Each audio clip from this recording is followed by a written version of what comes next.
Dear students, our next topic is sexual reproduction. Sexual reproduction is a type of multiplication of organisms which is biparental. Biparental means it involves two parents, one is male and other is female, and it is always considered as a better mode of reproduction than asexual reproduction because it involves copying of DNA and mixing of chromosomes from both the parents through their gametes, right? And this process always leads to variations occur due to the mixing of chromosomes from both the parents, and those variations definitely they lead to evolution. That means they lead to the formation of new species. So evolution, which is not at all possible in asexual reproduction. So sexual mode of reproduction is always considered better as compared to asexual reproduction. And if we talk about the type of cell division, sexual reproduction involves both the type of cell divisions, that means meiosis and mitosis. Mitotically, the germ cells, they increase their number and produce a large number of spermatogonia or oogonia in males and females, but they undergo meiotic cell division to make the chromosome number half. For reduction in chromosome number in the gametes, the parents, the germ cells, they undergo meiosis, right? So now the question comes, why meiosis is essential? What would happen if there would be no meiotic cell division during the gametogenesis in animals?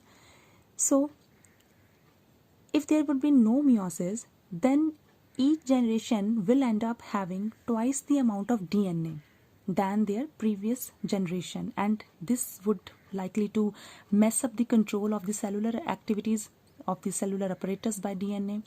And if each generation doubles its DNA, as soon as there will be no space for anything else on the earth, there will be only DNA. So as the organisms they become more complex, the specialization of tissues increases. So only solution to this problem is that the chromosome number should be halved during gametogenesis, and the gametes, they should have half the amount of DNA as compared to non-reproductive cells. So whenever there is gametogenesis, chromosome number is always reduced to half by the process of meiosis because it involves reductional division, right? So after fertilization, when both the gametes they fuse with each other, they form diploid zygote. So in zygote, the diploid chromosome number is again restored. So in this way, in every generation the chromosome number is maintained, right? Next, we will discuss sexual reproduction in flowering plants. Flowering plants are called as angiosperms, and the flowers are the reproductive units of all the angiosperms. So if we cut LS of a flower, it shows different parts, right? So what are the parts of a flower? We can divide the whorls of a flower into two categories, that is reproductive whorls and non-reproductive or accessory whorls.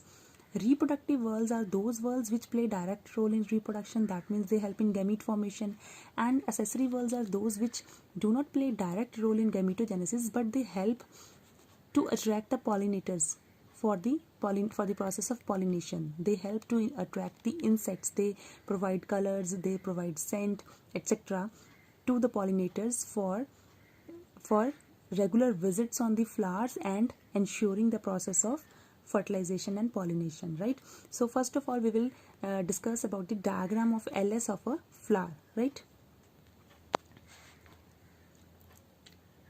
So this is a diagram which shows LS of a flower. If we see here that a flower, if cut in longitudinal section, it shows, if it is a bisexual flower, it shows both male and female parts in same flower.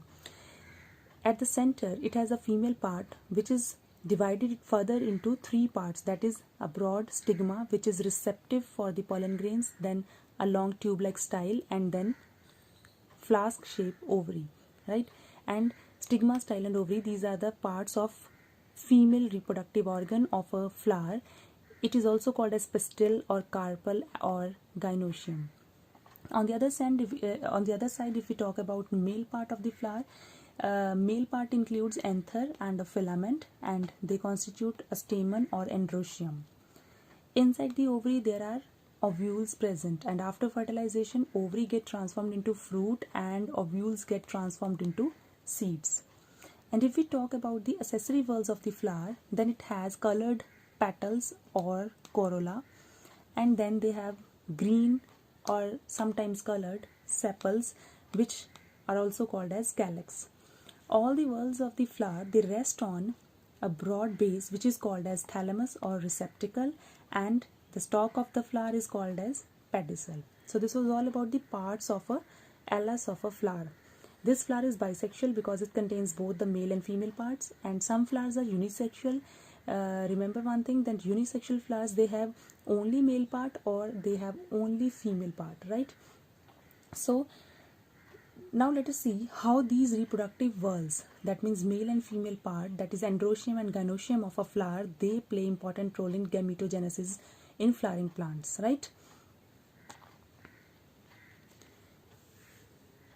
So the male part, stamen. Stamen consists of two parts, anther and filament, and anther is the part in which the pollen grains, that means the male gametes of plants, they are formed. And filament, the function of the filament is only just to support the anther, right, at a particular height in the flower so that fertilization can take place. So there can be more than 2 stamens present in a flower. The number can vary. Numerous male gametes, that is pollen grains, are formed in the anthers. Male gametes, they are always formed in large numbers because they have to approach the female, right? And next part of flower which plays direct role in reproduction is the female part, which is called as carpel, gynoecium, pistil, right? So carpel has 3 parts. It is present at the center of the flower and it has stigma, style and ovary. As I have told you that stigma is receptive for pollen grains, style is a long tube-like structure and which connects the stigma to the ovary, and at last ovary is the it is a flask-shaped structure which contains ovules, and it is basal, swollen part of the female part, right? Now, when the male gametes, that means pollen grains, are formed inside the anthers, the anther ruptures and release the pollen grains, and powder like pollen grains, they are formed in, they are dry, they are in powder form, and they are produced in large numbers, right? So after pollination, when the male gametes, they reach the stigma, which is a receptive spot which is ready for receiving the pollen grains, then pollen grain germinates on the stigma and it releases a pollen tube which carries 2 male gametes, right? The pollen tube carrying 2 male gametes enter in the ovary, into the ovule, and then fertilization takes place.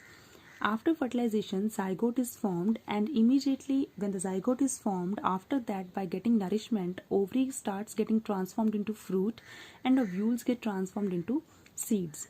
And rest of the parts, that is petals, sepals, etc., they shed off or they fall off.